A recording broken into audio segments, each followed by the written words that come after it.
Hi, this is Marie, and we're on our last round of making selections. These are the hard images.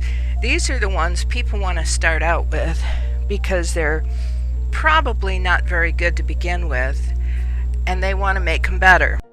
Well, the best photographers and compositors either make their background first and take the subject image to match the lighting and match all of that, or they have a subject that they've taken against a fairly simple background.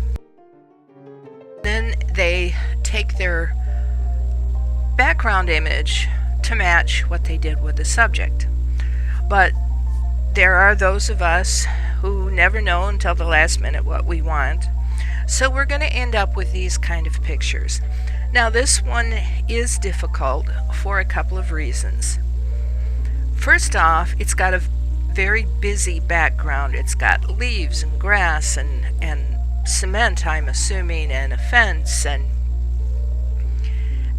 so it'll be difficult to select a background because there's so much going on in the background. The background also is the same color tone, not the same color, but the same color tone, or brightness, if you will, between the background and the subject in many, many areas. Now here along the head there's quite a difference in color, and along here where the shadow and the fence or the cement wall go. But for the most part the colors are about the same tone all the way around, which makes it difficult for any of Photoshop's auto or easy selection tools. The other thing that makes this difficult is, again, it was shot with a wide aperture, which gives it a shallow depth of field, while the stuff that's closest to us are really well in focus. Around the edges of something as big as an elephant, the edges are getting a little blurry. So that makes it even harder to subtract it from the background.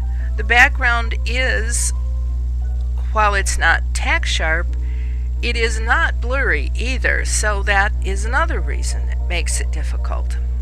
So for this, there's a couple of different ways to go about it.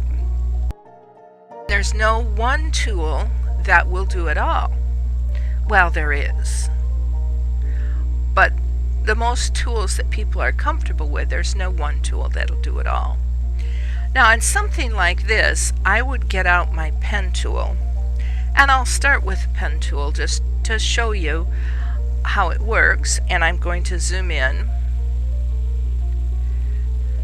Whoops, I didn't want to zoom in quite that far, so let's zoom it out just a little ways and grab the pen tool by tapping P. Now the pen tool starts to work like the polygonal lasso tool. If you click once and click again, you'll have a straight line in between them. And when we get back to the beginning, it changes from just a plain pen to having a circle beside it. And I'm going to undo all of that. And one thing that you will want to do to make your life easier if you're using a pen tool is go up to the options bar, and under the gear, make sure rubber band is checked. Now let's uncheck it and I'll show you what I got. Click, click, click. You don't see anything. So we'll undo those. And then put the rubber band back on, click, and now it's drawing a line to the next point so you can see where this is going to be. Well, as you can see, the elephant isn't straight, it's curved. So we start with a click, but in the next place what we're going to do is a click drag, and as we drag we get handles. If you turn the handles close to where the second click, the curve happens near the second click. If we make the handles longer and turn them, then the curve happens more by the first click. If we go midway between the first and the second click in our handles, then the curve is happening midway between the two of them. And after you've drawn out ears like that, or handles, the next points you make will have that curved rubber band, so you can follow the curve of your subject pretty well. Even if you draw out that second curve, you know, as long as you're making the curve, you'll get the curve in the rubber band. Otherwise, click and drag gives you straight. And again, when we get back to the beginning, there's a circle next to the pen tool, and you click to finish the selection. Now, after we have finished the selection, we can hold down our right mouse key or a control key on a Mac, and we have a number of things we can do to this. We can create a mask, we can delete the path, we can define a custom shape, we can make a selection, we can make guides, we can transform it, all sorts of things. But mostly, well, let's try and see what a vector mask looks like. And sure enough, inside that selection is the elephant. Well, we don't really want to do that, so I'll say no. Mostly what we want to do is make a selection. For compositing, you want to leave that feather radius at 0. So now we have our selection made. Well, we really don't want to make this particular selection, but let's work along the edge of the elephant for a little bit, and I'll get rid of this selection by Control or Command D. And we'll start with a click and then drag a little ways, click and drag. Well, that was wrong. Control Z. So I'll go just past this little hump. There we go.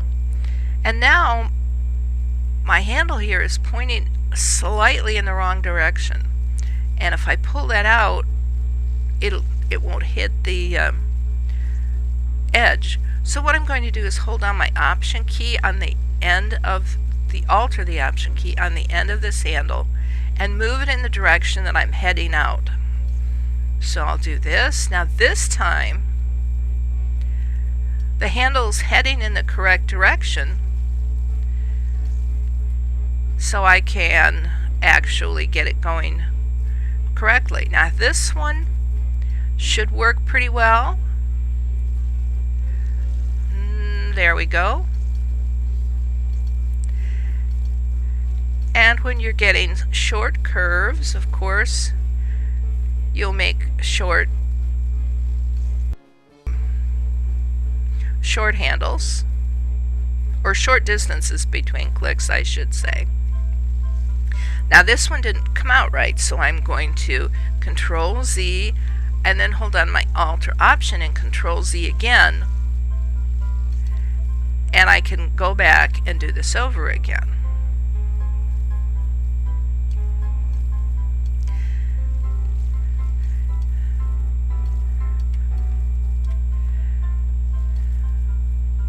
Now here I need to go in another direction, so I hold my Alt or my Option key down.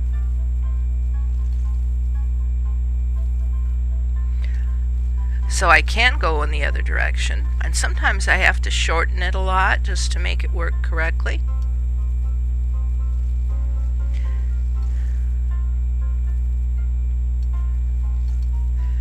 Anyways, we'll work our way around using our pen tool. And this is something that takes a little practice. It's not difficult, but you'll be happiest if you practice it.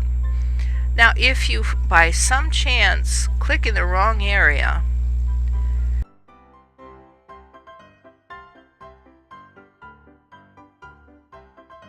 Command or Control key down to put it in the right area.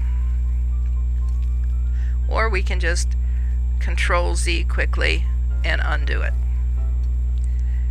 Now you probably don't want to see me spend hours and hours and hours doing this. So I'm going to, at this point, go back to the beginning.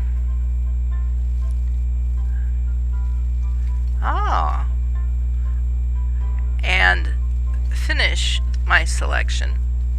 And I'm going to go ahead and delete the path. And I did earlier today go ahead and get a path for that elephant. So I'm going to go over and select that path, and then I'm going to get my path selection tool here and drag it over the elephant. And now you can see all the points on my path. Where there's a lot of curves along here, I have a lot of little points and clicks. Where there's longer curves, I have fewer curves. And this will make me a pretty good selection, I believe. So let's go ahead and right click on this and make it a selection. And then we're going to tap our Q key to see it in Quickmask. And then we can zoom in on areas that we think are not correct. Grab a hard edge brush and paint in black where we didn't get enough. And sometimes we use that shift click, and then we tap X and paint in white where we got a little bit too much.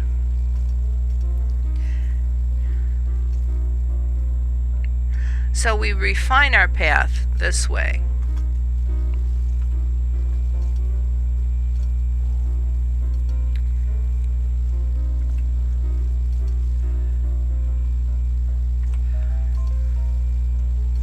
Or you could wait until you put the mask on it and refine on the mask.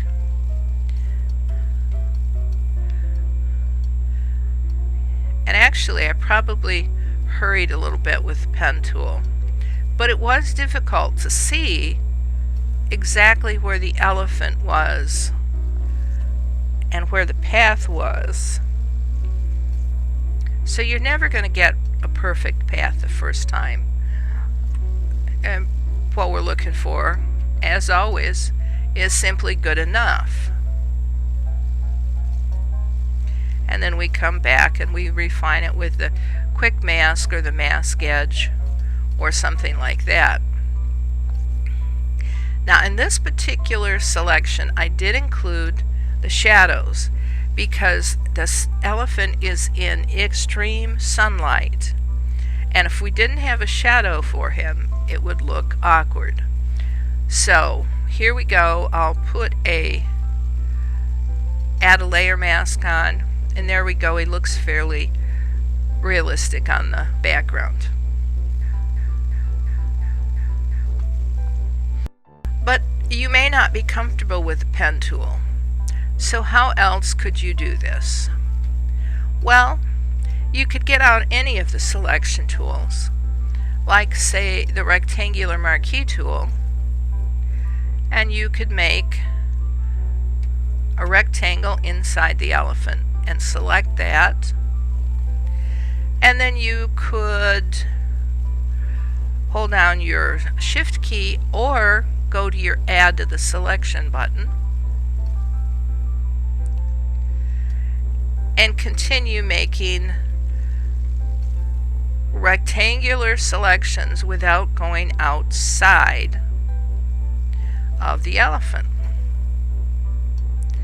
And you think, well, this sounds stupid, but it's really not. We're just getting close to the edges. Now in places where you're having trouble getting close to the edges or areas that are kind of curvy, we can do the same thing with our lasso tool. Hold down the shift key, drag around close to the edges, and then back to the beginning before we let up on it. So we can make a lot of the selections this way. And don't try and make it all at once. Work in small steps. That way if you make a mistake, you don't have to go back very far. You haven't lost much.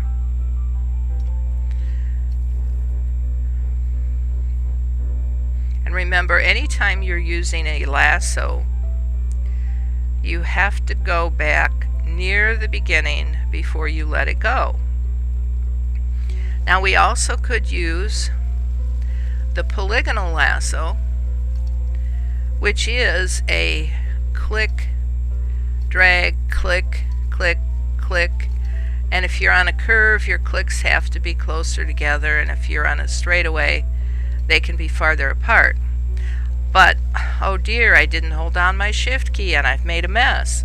Well, let's undo several times. Well, go back to the beginning and then undo, and your original selection should come back. If it doesn't, you can go to select, reselect, and hopefully it will come back. So let's hold the shift key down this time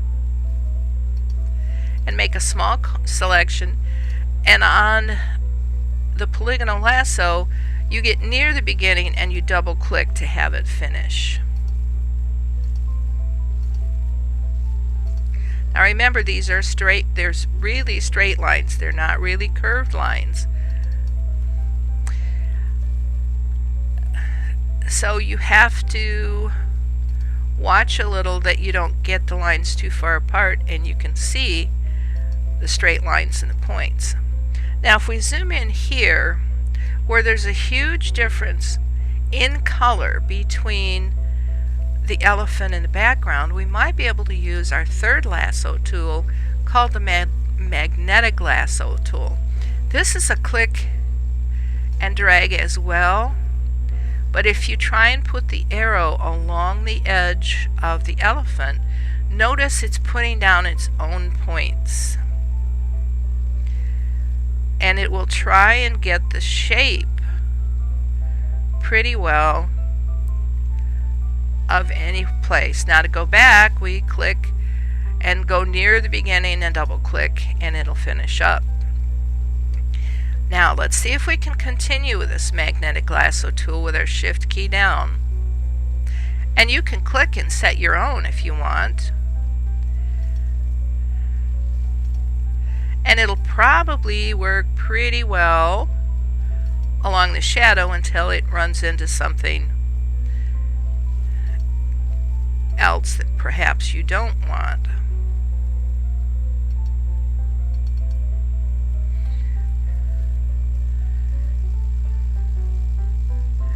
You know, we could always go back in with our regular lasso tool.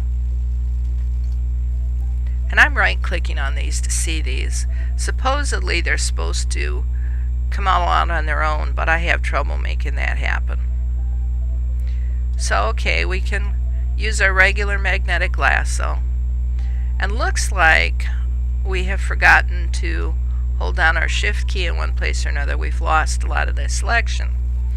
Can we undo it and get it back? Maybe. There it is. So multiple undos are pretty good. So I'm just going to go ahead and lasso around here. I'm not going to try and get really good selections. I'm just going to get some decent selections. And then I'm going to go ahead to the Quickmask tool and we'll zoom in. And you can grab your brush tool and paint in white where you've overgrown it, and paint in black. Remember, X marks in between them. Or you can try to get all of this done with your a combination of lasso tools. Now in the elephant, when we had all this round stuff, I used the regular lasso tool and I did one wrinkle at a time.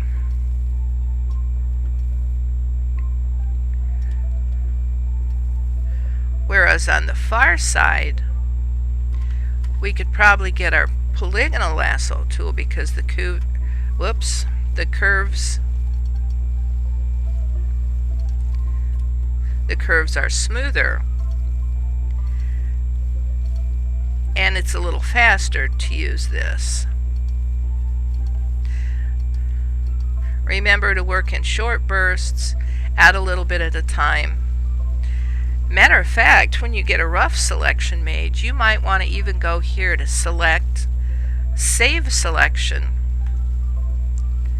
No, save selection, and let's call it the rough elephant. And then if you go beyond the point where you can't get it back, at least you'll have some place to go. Now I do have to say that I went ahead and did this earlier, so I should have, well, there we go. I went ahead and did this ahead of time because it's so tedious watching me do this. But anyways, here I have, I'm going to check it with the Quickmask tool. Zoom in. It doesn't look quite as nice as my pen tool selection did. It has some more places that need to be fixed up. But all in all, it's not a bad selection. It just took longer to do it with selection tools than it does the pen. So let's add our layer mask.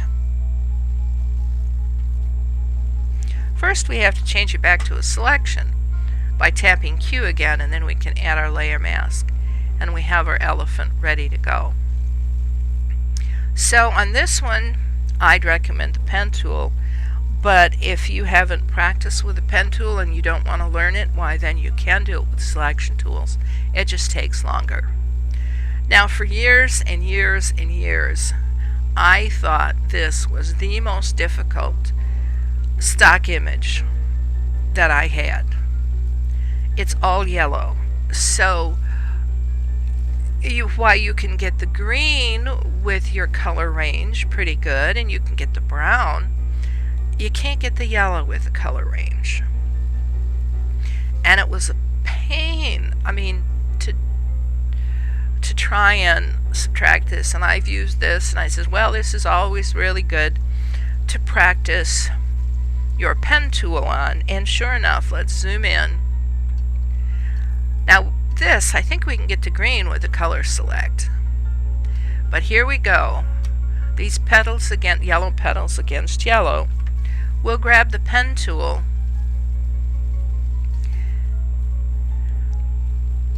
and remember we can make that curve with a click and drag, and then when we get it the place we want it, hit your Alt or Option key to turn it around and come back and click down here. Well, it's fighting me here, and then we click and drag to make another curve. Alt Option to turn it back the other direction. Click and drag to make the curve. Alt Option to turn it in the other direction. Click and drag to make the curve. Alt Option to turn it in the other direction. Click and drag for the curve. Alt Option to turn it in the other direction, click and drag for the curve. Alt Option, turn, click and drag for the curve. Alt Option, click and drag for the curve. Move it with your holding down your Alt Option key.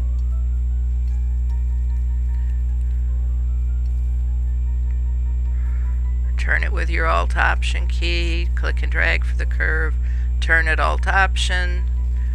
That's pretty straight. We'll click and drag.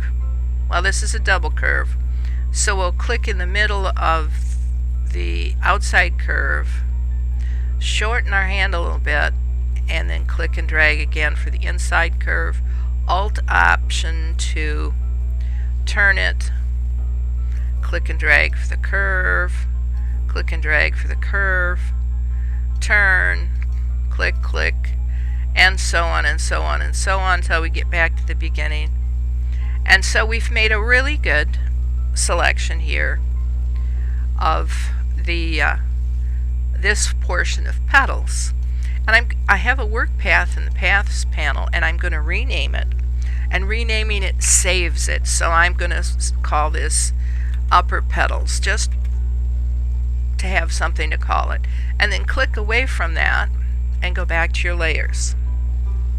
Well, let's see if we can go to Select Color Range and see if we can pick up the greens.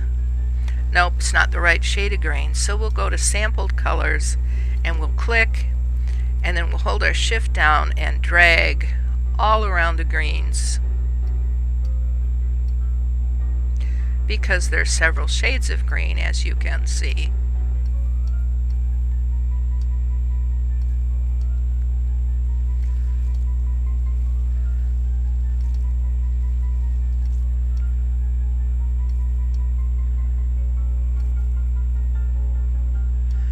And it's looking pretty good. I'm going to shorten up the range a little. Well, it really doesn't matter if I get any of the sunflowers. Let's see, how about the fuzziness? I can't get the background though, so I can leave it like that.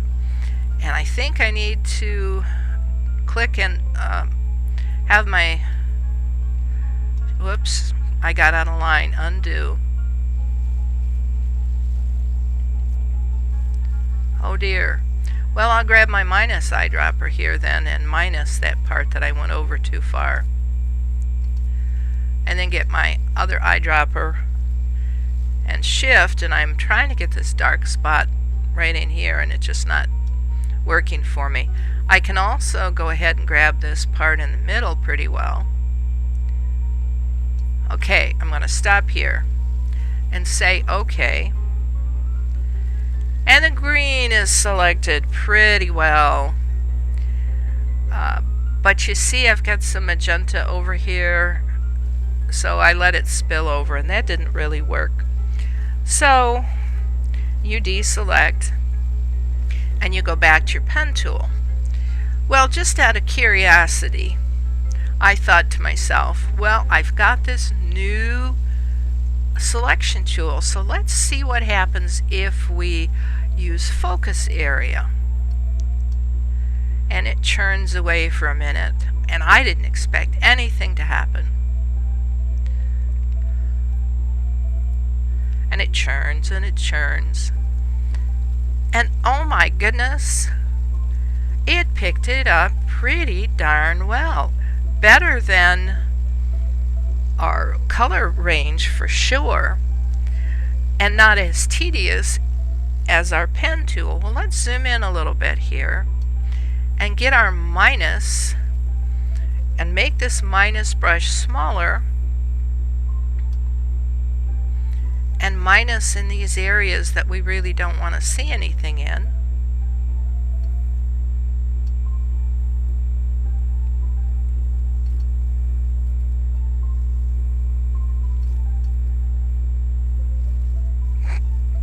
That went a little too far. So let's get our plus brush and put it back, and we did lose a few things in here. So we'll get our plus brush, and we do have to get this stem back.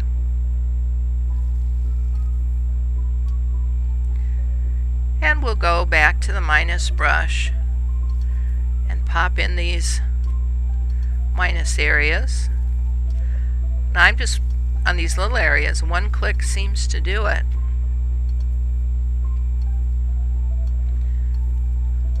I just can't believe how good this is. I'm going to make this brush smaller and see if I can, by golly, I am just amazed at how well this is doing.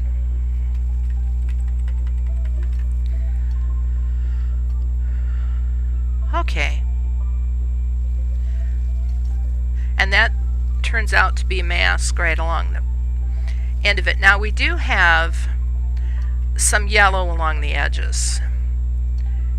It wasn't a perfect selection, but it's pretty darn good. And let's go to our mask edge and see if our mask edge, whoops, first we have to highlight the mask and then go to mask edge and see if we can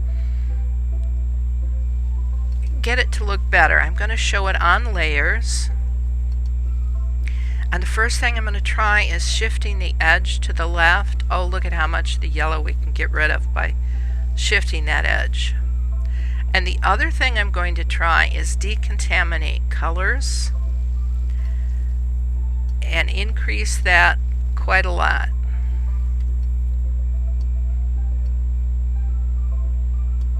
And it improved it somewhat, not necessarily as good as I'd like, but pretty good. And that makes a new layer with its own layer mask, so you can see the difference between the two layers. And now we come in here with our, at this point, I'm going to try the polygonal lasso tool. And I'm going to zoom in, and I'm going to click, click, click, click, double click, and I'm going to fill this with black. Make sure that the mask is selected and black happens to be our foreground color, so it's Alt backspace, Option delete. I'm going to come along here, the same thing here. I'm going to click around a little selection and fill it with black. Remember, that's Alt backspace, Option delete. I'm using a lasso tool simply because I can be more precise than I can with a brush. I'd have to have my brush so small that I'm afraid that I wouldn't really be able to do a nice job of it. So I'm just going ahead and taking out the last of this yellow. Now you might want to use your regular lasso tool rather than the polygonal lasso tool. And matter of fact, I think I can hold down my Alt or my, nope. I thought I could hold down another key and change it to another lasso, but I apparently forgot about how to do that. So let's just use our regular lasso tool, because here in the bumps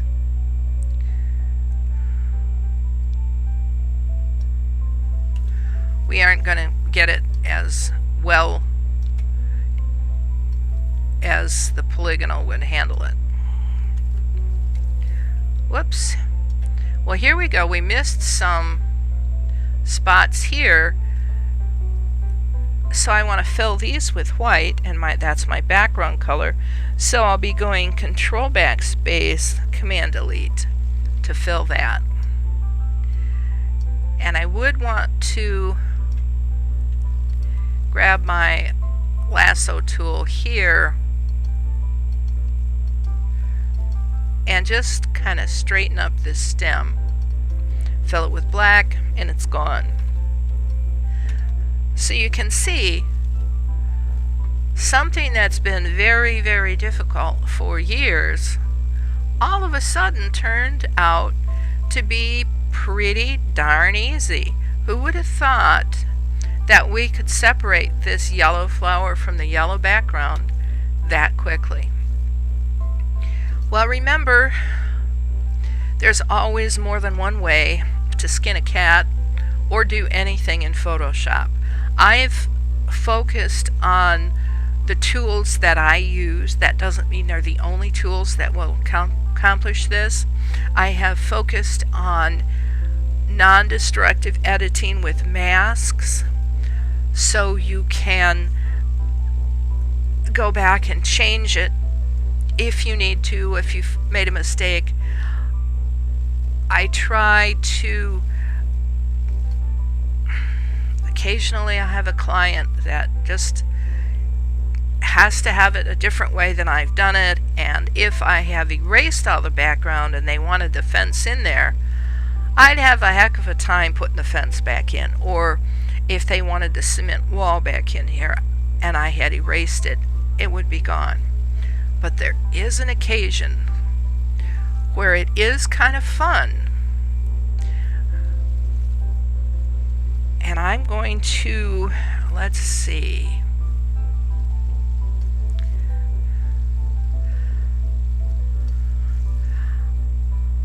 I want to change the elephant's trunk to a different position. Well, first off, I'll make a copy of it.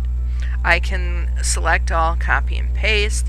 I can drag it down to the new layer icon, or I can hit Control J to jump this elephant to a new layer. I'm going to turn off the bottom layer. This elephant is a smart object, so the first thing I'm going to do is right-click on the layer and rasterize the layer.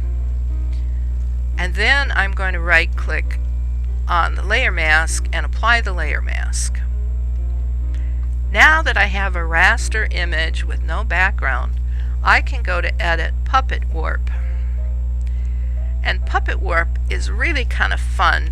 It's good for straightening horizons, but it's also good on elephant trunks. I'm going to pin the elephant in place by clicking several times and pinning so the elephant doesn't move. And then I'm going to click on the end of his trunk and drag it around.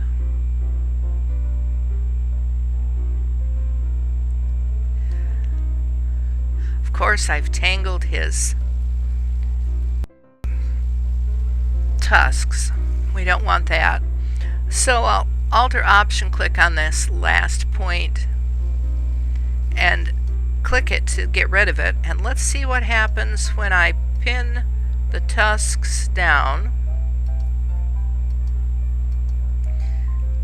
and pull up here. That's even worse. Oh well, I've done it before and I don't remember exactly how I did it.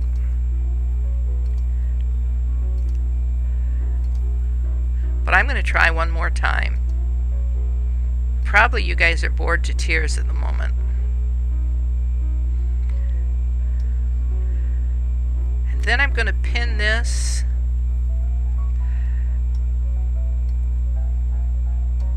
and move it up like that. And then I'll move this, whoops.